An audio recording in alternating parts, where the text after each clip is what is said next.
조합제 TV 시청자 여러분 안녕하십니까. 2019년 11월 8일 오후 1시 반입니다. 군대는 지휘 계통이 분명해야 합니다. 동시에 보고 계통이 분명해야 합니다. 이것을 무시하면 월권이 생깁니다. 그리고 작전 지휘에 크나큰 문제가 생깁니다. 군 통수권이 그렇게 해서 중요한 겁니다.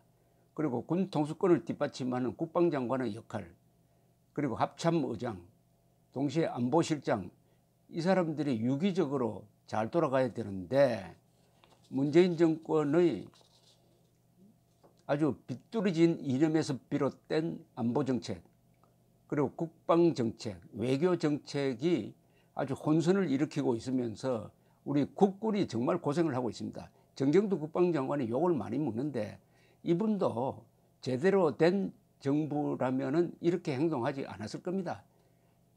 잘못된 대통령을 만났습니다.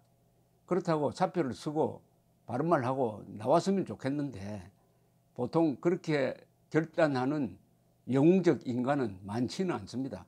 그런데 도저히 묵과할 수 없는 일이 어제 벌어졌습니다.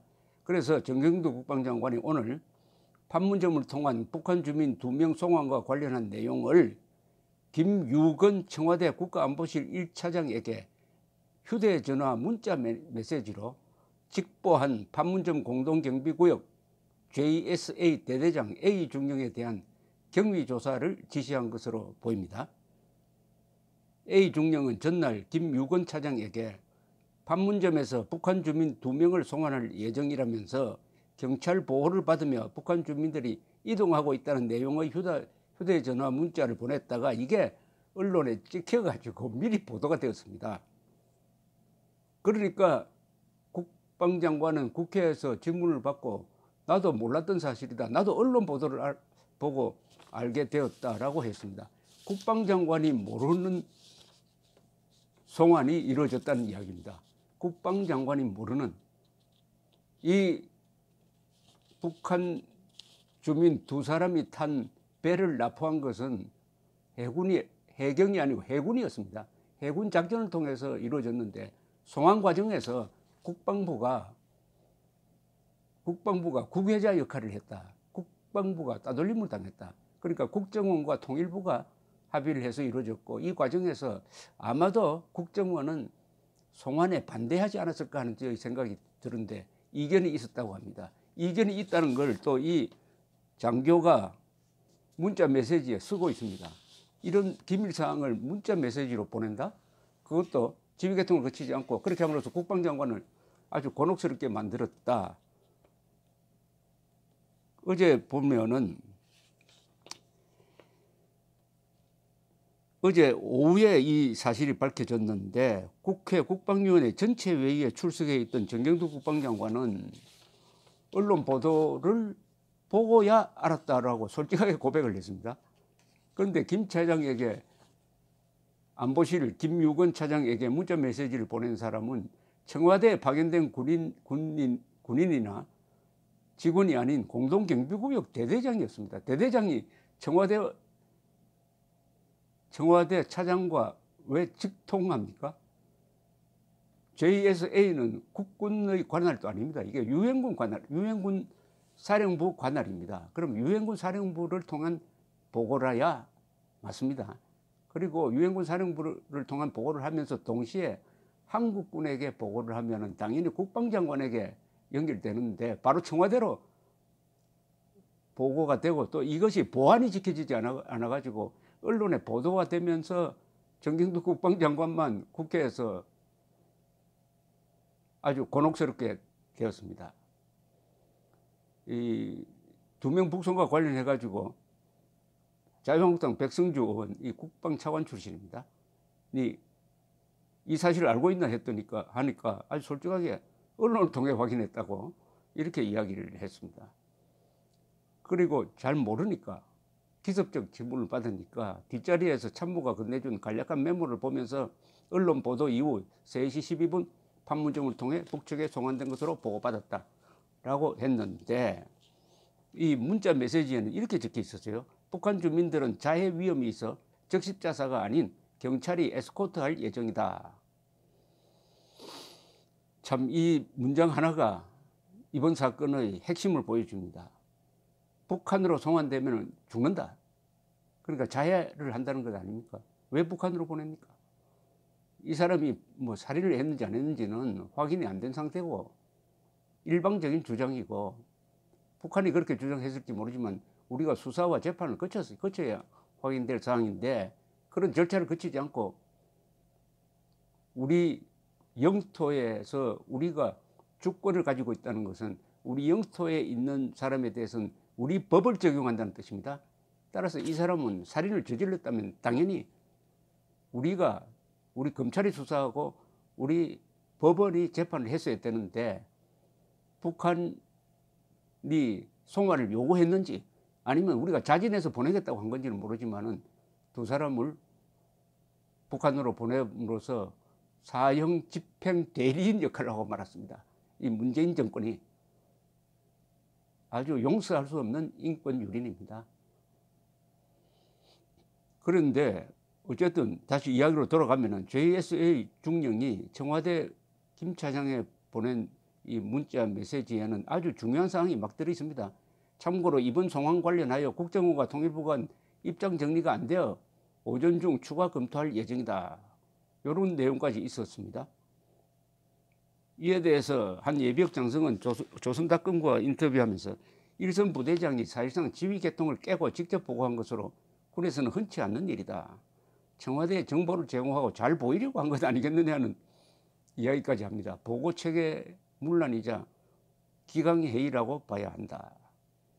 한미연합사 부사령관 출신 예비역 장성은 통상 한국군이라도 JSA에 근무하는 군인은 유엔사를 통해 상황을 보고한다. 김유건 차장이 현장 군인으로부터 직접 보고를 받은 것은 통상적이지 않다. 그런데 이 김 차장은 대통령의 안보참모인데 국가안전보장회의 사무처장을 겸하고 있습니다. 그러니까 관련 부처의 자료의 제출과 필요한 사항에 대해서 협조를 요구할 수는 있습니다.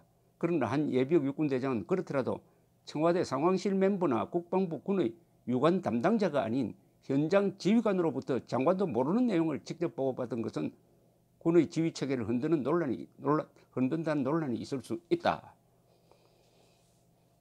이 사람은 지난 6월 삼척 목선 입항 귀순 사건 때도 청와대의 지나친 간섭과 개입 논란의 중심에 있었다고 조선일보는 보도했습니다. 당시 목선 입항 귀순 브리핑 축소 은폐 의혹이 일어났을 때 김 차장이 개입한 것 아니냐는 논란. 문재인 대통령으로부터 엄중 경고 처분을 받았다는 이야기. 그리고 청와대 행정관이 군 인사 관련 설명을 듣겠다며 육군 참모총장을 외부에서 만난 사실이 드러난 적도 있고 어쨌든 본직에 충실하나 하는 데 대한 의문을 제기를 하고 있습니다. 이 군 지휘 계통이 문란하게 되는 것은 군 전체 사기 문제뿐만 아니라 전투력의 손실로 갑니다. 문재인 대통령의 현역 대장 박찬주 씨에 대한 이른바 공관병 갑질 수사를 지시를 한 것, 그리고 여기에 맞추다가 보니까 군대가 민간인으로 전역시켜야 할 사람을 전역시키지 않고 붙들어 두고 군복 입혀가지고 포성줄 수갑 차도록 하는 사진을 찍어가지고 대통령에게 우리가 열심히 한다는 것을 보여준 이런 행위는 전부 다 군의 사기 저하로 집중됩니다. 군의 사기라는 것은 평소에는 별로 표가 나지 않지만은 전쟁이 나면 납니다. 전쟁이 났을 때 어떤 현상이 벌어지느냐. 6.25 때 이런 일이 있습니다. 고지를 탈환하기 위해서 소대장이 부하를 끌고 한 8분 응선까지 갑니다. 그리고 마지막엔 돌격을 해야 돼요. 돌격했을 때 따라오는 사람이 60%만 되면은 고지를 점령할 수 있습니다. 그런데 소대장이 돌격해서 혼자 나가는데 20, 30%만 따라간다? 그러면 안 되는 거죠. 그러면 당하는 거죠. 그럼 이 차이는 어디서 나오느냐? 평소 그 부대 관리, 소대장이 따뜻하게 부하를 보살폈느냐? 그러면서도 군기를 엄정하게 했느냐? 여기서 좌우된다는 겁니다. 평소 부하들을 아주 못되게 다스렸다고 하면은 결정적인 순간에 부하들이 안 따라갑니다.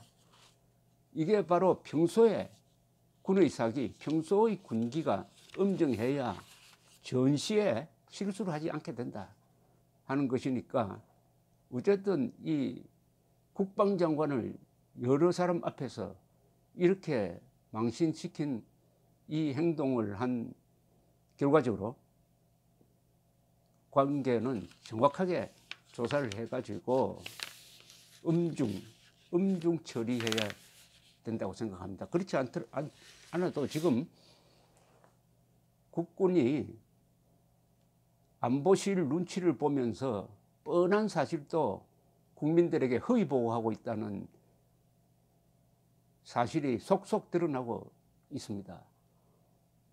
이것은 대한민국 국군에 대한 모독입니다. 대한민국 국군은 이런 대접을 받을 어디 장개석 군대도 아니고 조조군사도 아니에요. 건국의 초석 역할을 했습니다. 호국의 간성 역할을 했어요. 근대화의 기관차 역할을 했습니다. 민주화의 울타리 역할을 했습니다. 앞으로 자유통일을 해가지고 인류 국가를 건설해야 되는 무력입니다. 20세기의 가장 위대한 군대 중에 하나입니다. 피를 흘려서 자유를 지켰습니다. 아시아 대륙에서 공산당과 피 흘려서 자유를 지킨 유일한 군대가 대한민국 국군입니다. 이 국군의 영광된 역사를 지금 군 지휘부에 있는 사람들이 망치고 있는 게 아니냐, 망치고 있는 게 아니냐, 이 죄를 어떻게 갚을 거냐. 계속 현역으로 남아 있습니까? 계속 문재인 정권의 도움을 받아서 이렇게 거짓말을 하고 무리해도 넘어갈 줄 압니까? 대한민국은 임기가 없습니다. 대통령은 임기가 있습니다. 이것만 딱 기억하면 됩니다. 감사합니다.